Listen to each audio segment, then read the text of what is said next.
Fire her. Now. The words slid through the CEO's hidden earpiece like a hiss, but they struck the room like a whip. Under the chandelier of the Lyric Arts Foundation's grand lobby, a black woman paused mid-movement, mop still glistening in her hand.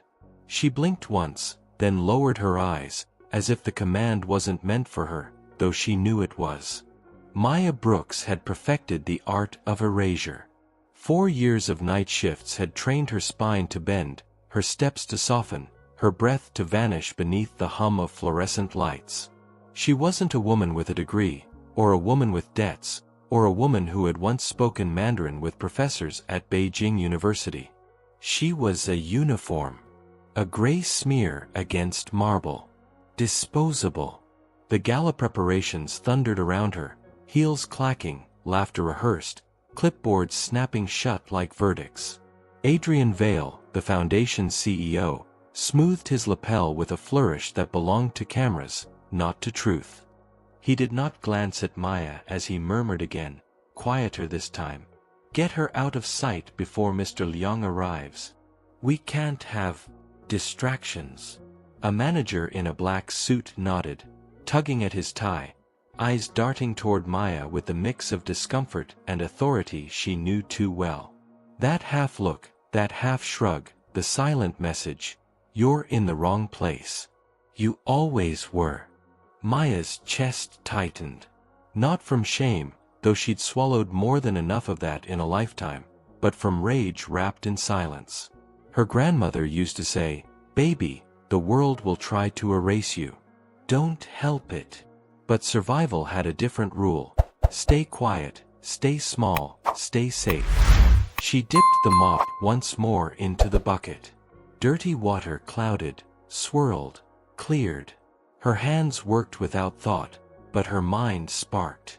On the wall across from her hung a banner in gold letters, "Building Bridges Through Culture." She almost laughed. Bridges. Behind her, executives rehearsed greetings for the billionaire arriving in less than an hour. Mr. Liang's net worth exceeds the GDP of small nations, one whispered with reverence. Another corrected the angle of the welcome banner by a single inch, as if perfection could disguise the arrogance of unpreparedness. Maya caught her reflection in the polished marble floor. The uniform, the mop, the bowed head. She wondered, just for a flicker, what Liang would see if he looked past the uniform.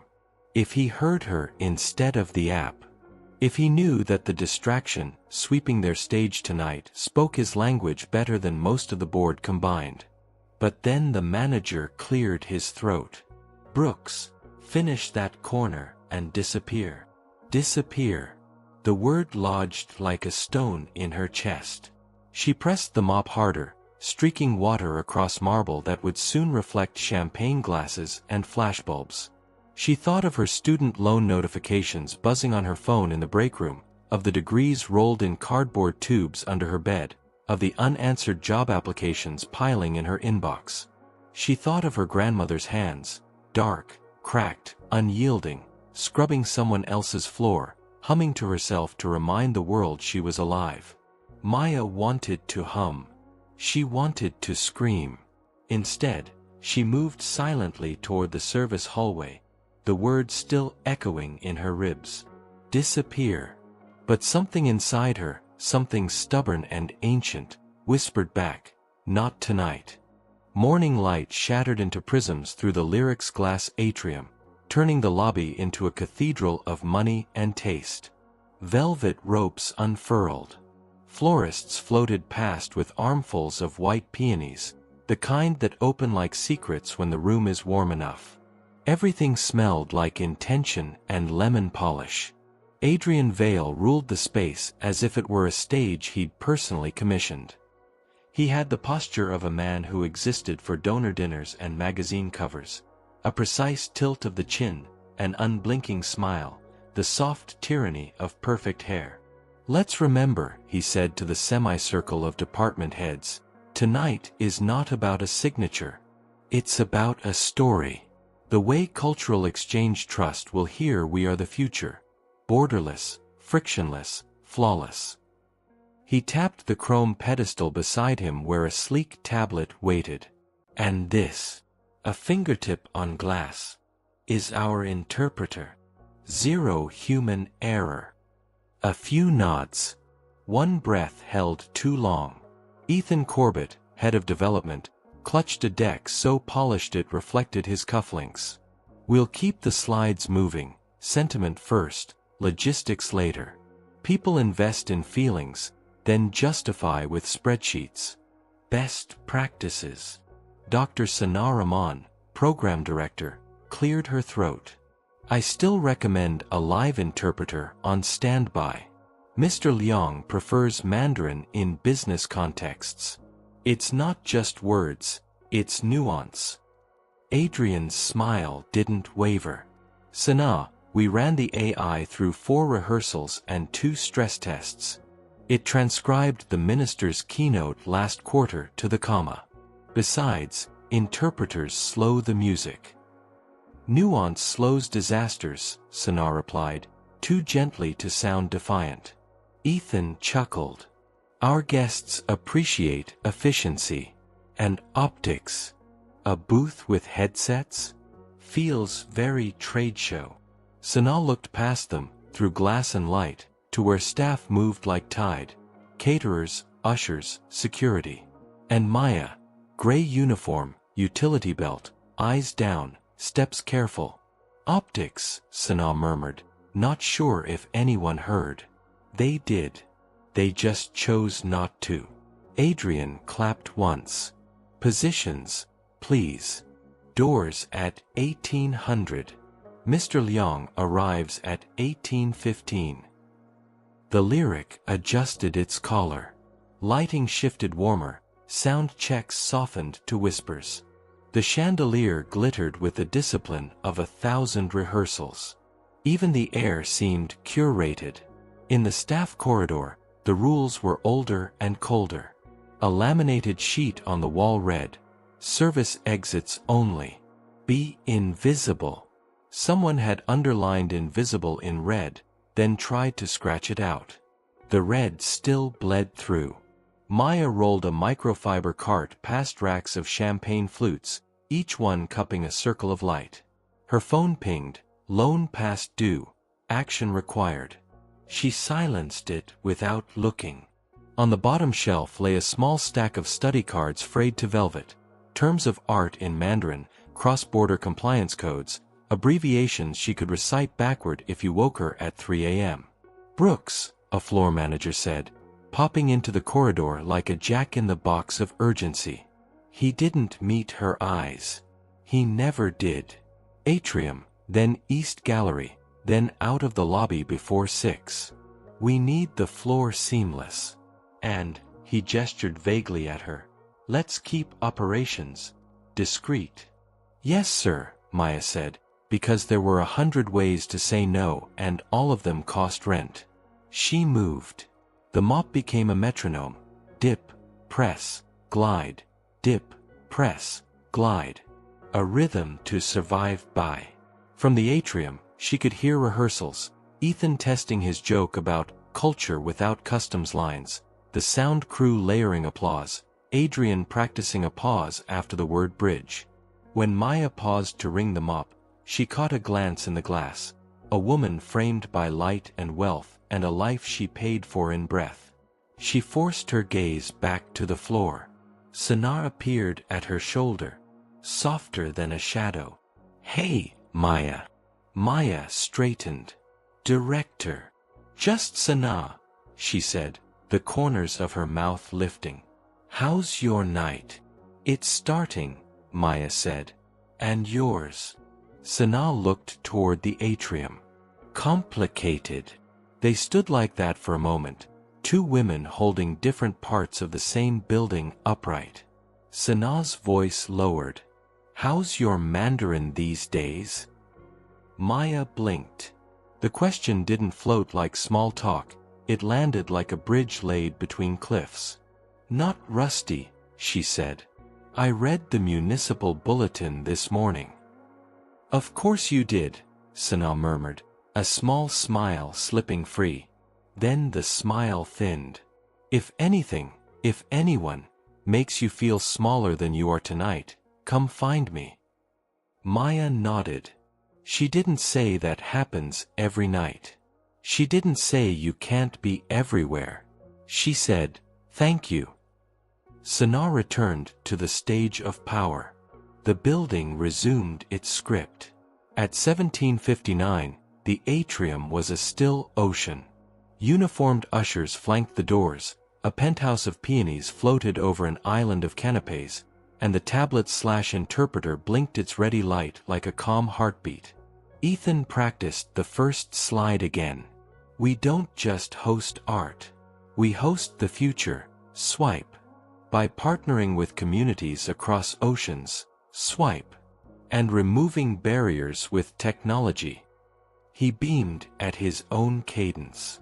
Adrian checked his watch against the wall clock against his reflection. Remember the rule, he said to the team. No surprises. Outside, engines idled. Headlights carved the dusk. The doors opened as if pulled by an invisible cue. Mr. Liang Wei arrived without fanfare. No grand gesture, no gilded fuss, only the kind of attention that makes silence feel respectful. He took in the atrium like a conductor hearing how a room would treat his orchestra. With him, Lin Qiao, her gaze exact, 3 associates with leather folios, 2 more who looked like they remembered everything. Adrian advanced with his best smile, expensive, symmetrical, slightly hungry. Mr. Liang, welcome to the Lyric. We're honored. Liang's handshake was light, eyes already moving across signage, sightlines, the tablet on its pedestal. Lin murmured something in Mandarin. Liang replied with a low question. Lin's eyes cut to the tablet, then back to Adrian. We've prepared an experience, Adrian said, gesturing to the Chrome stand. Real-time translation. Seamless. Lin inclined her head. Convenient, she said in English, and managed to make the words sound like a question. They moved as a procession through curated corridors, the donor wall, names like small countries, the East Gallery, art hung at a height that assumed a certain shoulder, a black box theater glowing like a secret. Staff parted around them, a choreography of deference and hustle. The kind of dance you learn when your paycheck wears someone else's name. Maya trailed the perimeter, wiping what was already clean, eyes trained on nothing and everything. She matched steps to speech, Mandarin syllables from the visiting team, Ethan's polished patter, Adrian's levitated charm. Words floated and fell. Some landed. Some missed entirely. At the presentation space, a glassed-in boardroom with a city folded beneath it, chairs waited in 2 languages, leather and silence. The tablet glowed at the head of the table. Adrian took his place there, as if the room had been shaped to his outline. Ethan dimmed the lights by 2 degrees, enough for drama, not enough for accusations. Shall we? Lin requested that Mr. Liang be seated with sightlines to the city. Adrian acquiesced, as if it were his plan all along. Before we begin, Sana said carefully, I want to acknowledge that cultural exchange is a practice, not a pitch. If at any time you prefer to proceed in Mandarin. Adrian touched the tablet like a talisman. We're covered. The first slide bloomed, building bridges through culture. Maya could see its reflection ghosted in the glass, hovering over the city like a promise. She stood outside the door, a fraction left ajar for caterers and fate. The mop rested in the bucket like a clock whose hands refused to move back. Adrian began. We don't believe in borders, only in invitations. The app listened, thought, and spoke in Mandarin with a voice like clean glass. We reject lines and accept hospitality. A near miss. A hairline crack. Ethan smiled as if it were perfect. Slide 2, visuals of children in workshops, seniors in galleries, dancers in airports, security officers cropped out. We remove friction, he said. The tablet offered we remove resistance, which is not what you want to say to a man whose work depends on unions, visas, and the geometry of law. Sanaa's fingers tightened around her pen. Lin's brow folded by 1 degree. Adrian floated past it, voice warm, eyes bright. Tonight, the Lyric and the Way Trust begin a corridor of exchange between our cities. Artists, scholars, creators. The app delivered, a shipping lane for culture. It wasn't wrong, exactly. It just wasn't human. Across the hall, in a staff-only nook, Maya leaned her shoulder into a cool pillar and closed her eyes for 2 heartbeats. She pictured the municipal memo from that morning, the one about tax thresholds and bilateral exemptions. She pictured a word in Mandarin that doesn't exist in English, the feeling of being seen properly, not merely noticed. When she opened her eyes, the city outside had shifted from gold to blue. Lights pricked on in skyscrapers like synapses. The Lyric kept breathing its polished air. "Brooks," the floor manager hissed, appearing beside her. "You're still in this corridor? You're supposed to be out of sight now. Mr. Liang is on the floor." Maya glanced at the glass door to the boardroom. Through it, she could see Adrian moving his hands like a magician teaching a trick he didn't understand, and Mr. Liang leaning slightly away from the tablet, and Lin's gaze, patient and exacting. She could see Sanaa's stillness, that attentive, moral kind of quiet. "I'll be gone in a minute," Maya said. "Now," he snapped. Then, softer, the way people sound when they think they're being kind, "It's not personal. It's optics." He left before she could answer. He didn't see the way the word optics altered her breathing. He didn't hear her grandmother's voice rise from some deep room of memory. "Don't let the world teach you how small to be." Maya took 1 step back. Then, another. The mop bucket's wheels whispered against the floor. She looked at her hands, clean, strong, alive. At the sliver of a door where a meeting about the future was happening without the people who would live in it. From inside, Lin asked a question in Mandarin. The tablet tried, failed by a syllable that changed the meaning. Mr. Liang's expression didn't sour. It cooled, an older, more dangerous weather. Sanaa's pen hovered over a blank page. Ethan advanced the slide. Adrian smiled a little wider, as if he could hold a crumbling thing together with teeth. Maya reached the corner where the staff corridor bent into shadow. The sign above her head commanded invisibility in capital letters.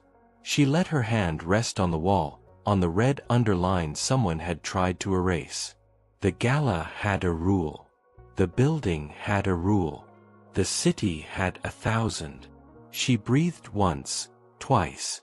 Some rules kept people safe. Some kept them silent. She lifted the mop from the bucket, let the water fall in a silver ribbon, and set the handle gently against the wall.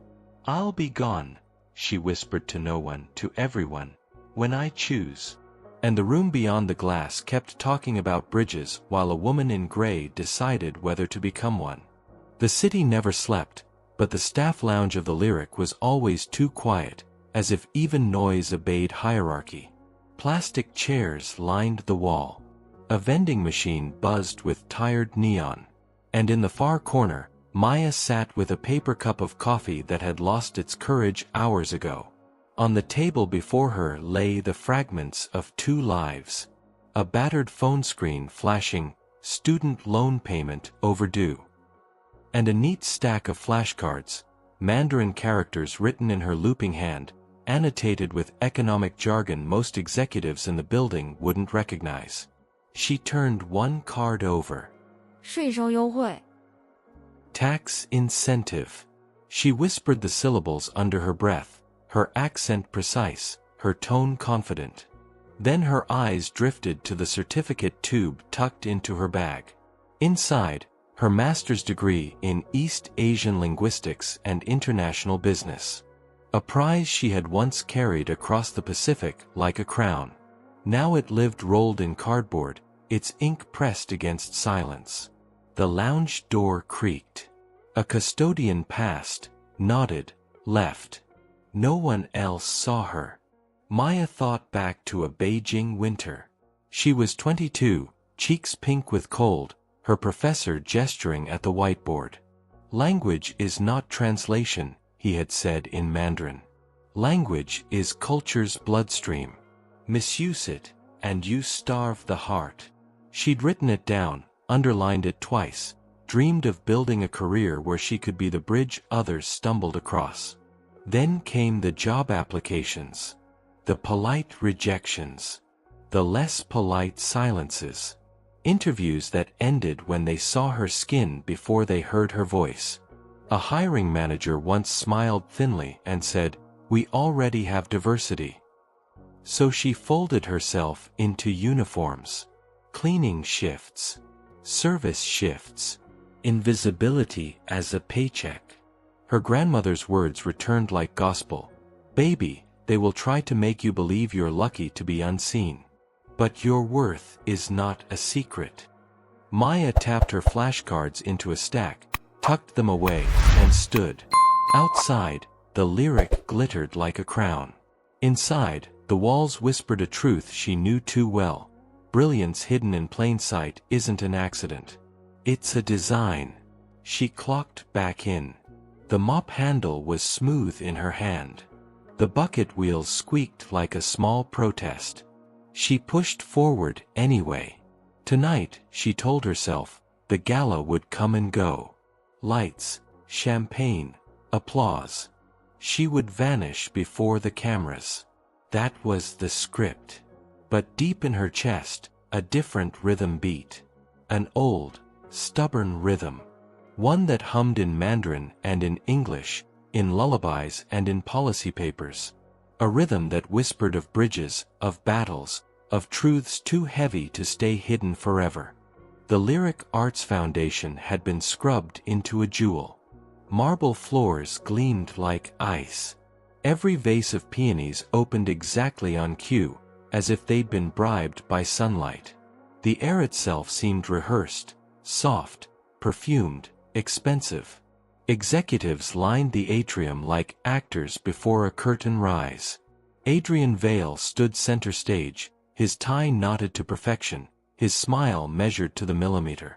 Ethan clutched his presentation remote as though it were a crown. Staff lined the periphery, drilled into silence. The word had gone out 100 times that day. No surprises. And then the motorcade arrived. Engines idled at the curb, black SUVs polished to liquid mirrors. Security men stepped out first, broad shoulders, discreet wires. The glass doors opened, and the light shifted, as if the building itself inhaled. Mr. Liang Wei entered with a quietness that commanded more than applause. He was not tall, not flamboyant, but every movement carried weight. A charcoal suit fitted like armor. A red silk tie, bold against the monochrome, deliberate as a signature. His associates followed in precise formation, leather folios tucked under arms, eyes alert. For a heartbeat, no one spoke. It was as if the chandelier above had frozen, waiting for his permission to glitter. Adrian was first to move. "Mr. Liang, welcome to the Lyric. We are honored." He extended his hand with theatrical grace. Liang accepted the shake politely but glanced almost immediately at the chrome pedestal with the translation tablet. His brow furrowed by a fraction, an expression so subtle most would miss it. Lin Chao, his senior associate, did not. She leaned in, whispered something in Mandarin. Liang responded in kind, his tone low but questioning. Lin's eyes swept the room, pausing briefly on Maya. Maya felt it like a spark. She was stationed along the far wall, mop and cart pulled tight against her body, trying to be part of the marble. She caught the Mandarin syllables, clean, tonal, exact. She understood the question, Why no interpreter? She understood Lin's cautious answer. They trust the machine. Her chest constricted. She pressed the mop handle harder, as if it could anchor her. The procession began. Adrian led with a flourish, Ethan clicking slides forward on a tablet so they bloomed across large monitors in the gallery. Children in workshops, dancers across airports, smiling faces under flags. The story was polished, rehearsed, sterile. Maya trailed the edges, wiping already clean surfaces, her ears sharp. Every word spoken in Mandarin rang clear to her, every translation from the app landed crooked, like shoes on the wrong feet. Bridges became shipping lanes. Community became communal property. Each miss was small enough for executives to ignore, but not small enough for Liang to miss. The tension thickened. At the banquet hall doors, Adrian gestured with a flourish. And here, Mr. Liang, is where we will celebrate our joint future. His voice carried the triumph of inevitability. Liang said something quietly to Lin. Maya heard it. Their walls are beautiful, but do they understand what must live inside them? Lin hesitated before translating. Mr. Liang appreciates the architecture. Ethan exhaled in relief, convinced the storm had passed. Maya knew better. From her corner, she saw the subtle stiffening of Liang's shoulders, the way his fingers tapped his folio like a metronome of doubt. She caught Sanaa's eyes across the room. The director's face was calm, but her pen stopped moving. She, too, had heard the difference between what was spoken and what was translated. The gala marched on, glittering and hollow. Every smile rehearsed. Every detail perfect. And yet beneath the chandeliers and champagne, a fault line widened with each mistranslated word. Maya moved her cart another inch forward, heart pounding. The rules screamed at her. Be invisible. But her ears told her another truth. Invisibility had a cost, and tonight someone was about to pay it. The boardroom on the Lyric's top floor was a glass box suspended above the city. Night had fallen. The skyline pulsed with electric veins. Inside, the air was cool, the chairs aligned like soldiers, the table set with leather-bound portfolios stamped in gold. Adrian Vale stood at the head, remote in hand, his smile unwavering though sweat glistened at his temples. Ethan positioned the tablet interpreter like a crown jewel.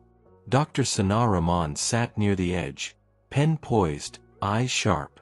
Maya lingered outside the door, mop in hand, hidden but listening. Adrian cleared his throat. Tonight is about partnership, he began, voice smooth as velvet. The Lyric and the Way trust, together we will shape culture without barriers. The app translated, together we will manufacture culture without fences. A strange silence. One of Liang's associates bit the inside of his cheek. Mr. Liang asked a question in Mandarin, his tone measured. How will you handle foreign artist residencies that extend beyond 183 days under tax law? The app paused, processed, then delivered in English. How will you handle chickens, mooncake festivals, and tax holidays? A muffled laugh escaped from one of Liang's younger aides before he quickly coughed it away. Adrian's smile froze, then strained wider. Ah, well. Perhaps we can clarify in tomorrow's. Liang repeated, sharper. Lin Qiao shifted in her seat, her voice flat. Mr. Liang is concerned about your understanding of residency tax thresholds. Ethan jumped in. Of course, of course. We can have our finance department draft a memo. His tone was too breezy, too eager. It smelled like fear. Liang pressed further, his Mandarin precise, deliberate. And what of municipal zoning laws for multi-use developments? Your proposed expansion stands at the intersection of commercial and residential corridors. How do they align with Shanghai precedents? The app sputtered, then announced, "Tree laws are changing. Important for birds and foreigners." The silence cracked. This time, a few aides failed to suppress their laughter. Mr. Liang's expression darkened, not anger, but something heavier, disappointment. Adrian felt it like a blade. He glanced at the tablet, then at Sana, then at the clock. "Let's, move to visuals, shall we?" He advanced the slide. Graphs bloomed on the screen, meaningless in the shadow of failed words. Outside the door, Maya's heart hammered. She had caught every word Liang said. She knew the zoning codes he referenced. She'd read them in Mandarin and in English. She could answer. She could save them. But her reflection in the glass reminded her, a gray uniform, a mop, eyes lowered. The rule: be invisible. Inside, Adrian was drowning in his own performance. He spoke louder, faster, as if volume could mask ignorance. "The lyric is a bridge. A beacon. The app cut in. "The lyric is a shipping container. A lighthouse. Laughter again, sharper this time. Adrian's voice faltered. His career, 20 years of polish, sacrifice, ambition, teetered. He could see it. The headlines, the board's disappointment, the donors' whispers. The CEO who lost the way deal. Sana leaned forward, her voice calm but edged. "Adrian, we need a pause." He shook his head, desperate. "We push through." But across the table, Mr. Liang checked his watch, exchanged a look with Lin, and began closing his folio. The gesture was small, but its meaning thundered. This meeting was over. And in the hallway, Maya felt it in her bones. If she stayed silent, the bridge would collapse completely. She gripped the mop handle. Her grandmother's voice echoed like a drumbeat. "Baby, don't help them erase you." Maya's breath trembled. Then steadied. The rule told her to vanish. Her heart told her to step forward. And for the first time in 4 years, she listened to her heart. The hallway outside the boardroom hummed with the muffled rhythm of disaster. Laughter choked into coughs, portfolios snapped shut, the faint tremor of Adrian's voice pitching higher with each failed translation. Maya stood pressed against the cool glass wall, her mop balanced like a staff, her cart parked in the shadows. Through the narrow slit of the door left ajar, she could see them. Adrian's shoulders tightening, Ethan fumbling with a tablet, Dr. Ramon's pen frozen midair, Mr. Liang's face impassive but closing like a door. She heard every word. Every syllable in Mandarin was clear to her as her own name. And every mistranslation felt like a slap. Clumsy, careless, dangerous. Her breath caught. She could fix this. She knew she could. But the weight pressed down heavier than the marble floors she scrubbed. She remembered another night, another hotel, another life. She had been younger then, bold with hope. A group of Japanese tourists had struggled with directions. She'd stepped forward, offered perfect guidance in their language. She'd expected gratitude. Instead, her manager had pulled her aside. "Stay in your lane. Guests don't like surprises." She'd been written up the next morning. Her fingers tightened on the mop handle. "Stay in your lane. Be invisible. Do not disturb the performance." The voices inside grew sharper. Mr. Liang's tone was clipped precise, his questions demanding substance the lyrics executives didn't have. She heard Lin soften his words in translation, shaving edges off blades. She knew what he truly said. Do they even understand what business means outside their borders? Maya's chest burned. Her phone buzzed in her pocket. Another loan reminder. Another debt chained to her silence. She thought of the degree still rolled in cardboard. The flashcards smudged by years of overuse. The hours spent studying when everyone else slept. What was the point of knowledge if it died in the dark? Her grandmother's voice surfaced again, not a whisper this time but a command. Baby, the world will try to erase you. Don't help it. Her pulse thundered in her ears. Sweat traced her temple. She could almost hear the hinge of fate creaking. And yet, fear was heavy. She knew what it meant for a black woman to step out of line in a room full of power.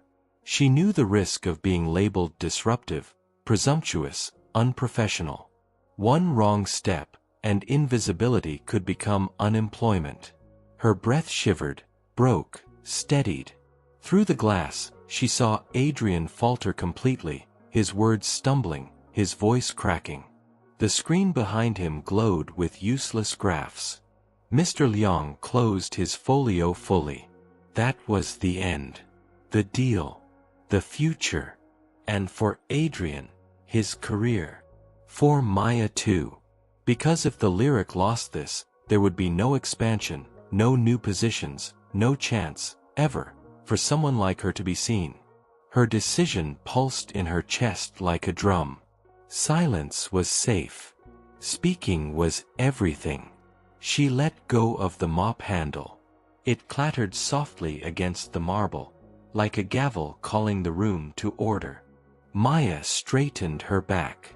She smoothed a stray curl behind her ear. For the first time all night, she looked not at the floor, but at the door. And then she stepped forward. The boardroom door swung open. Not loudly, not rudely, just enough to slice through the silence like a blade of light. Every head turned. And there she was, a black woman in a gray cleaning uniform, standing at the threshold with her hands steady, her shoulders square, her gaze fixed not on Adrian Vale, not on Ethan or the tablet, but directly on Mr. Liang Wei. Adrian's mask cracked first. Now is not the time, he hissed, gesturing sharply, as if to swat away a fly. We're in the middle of... But Maya's voice cut across his like a bell. Soft, resonant, in flawless Mandarin. Respected Mr. Liang, I could not help overhearing your concerns about the new foreign investment tax structures. If I may, I would be honored to offer some clarification. The room froze. Adrian blinked, disoriented, as though the floor had shifted beneath him. Ethan's mouth opened, then closed, lost for once without his deck. Sana sat utterly still, her eyes bright with something like hope. Mr. Liang's brows lifted. Surprise, yes, but also curiosity. For the first time all evening, his expression broke its mask. He leaned back in his chair, folding his hands. Then he spoke, deliberately, in rapid Mandarin, lacing his words with a kind of specialized terms no textbook ever teaches. A test. Maya met it head-on. She answered smoothly, citing exact municipal codes, explaining cross-border tax thresholds, weaving in comparisons to Shanghai precedents. No hesitation. No falter. Every syllable steady. One of Liang's aides shifted forward, pen scratching notes. Lin Qiao tilted her head, eyes narrowing, not in suspicion, but in evaluation. The tension in the room shifted. It was no longer embarrassment, it was wonder. Adrian sputtered. Maya, Brooks, what the hell are you? Mr. Liang raised a hand, silencing him without a word. His gaze never left Maya. Your Mandarin is exceptional, he said at last, through Lin's translation, though the words barely needed it. Tell me, how would the lyric adapt to the zoning changes that affect integrated hospitality ventures? Maya breathed once, then answered in Mandarin with the precision of someone who had lived this knowledge, not just studied it. She outlined the city's recent vertical zoning allowances, explained how cultural institutions could leverage incentives for mixed-use spaces, and even gestured toward the skyline beyond the glass, where those very codes had reshaped towers into symbols of new law. As she spoke, the energy in the room transformed. The aides leaned in, fascinated. Sana smiled faintly, relief flickering across her face. Ethan lowered his eyes, his deck forgotten. Adrian's hand tightened around the remote, his knuckles pale. He glanced at the mop leaning against the wall outside, the gray uniform clinging to Maya's frame. None of it matched the authority in her voice, the mastery in her presence. And in that clash, invisibility versus undeniable brilliance, the true imbalance of the lyric was exposed. When she finished, Mr. Liang chuckled softly, a sound that carried more weight than applause. He looked around the table, then back to Maya. "I would like to hear more," he said. "From her." The words landed like thunder. Adrian forced a smile that didn't reach his eyes. "Of course," he said, his voice strained. "Ms. Brooks can assist with translation." Maya met his gaze, unflinching, then turned back to Mr. Liang. And in Mandarin, with quiet dignity, she said, "I am happy to translate. But I can also contribute." The silence after was not empty. It was full, charged, trembling, alive. And for the first time in 4 years, Maya Brooks was not invisible. She was seen. The weight in the room had shifted completely.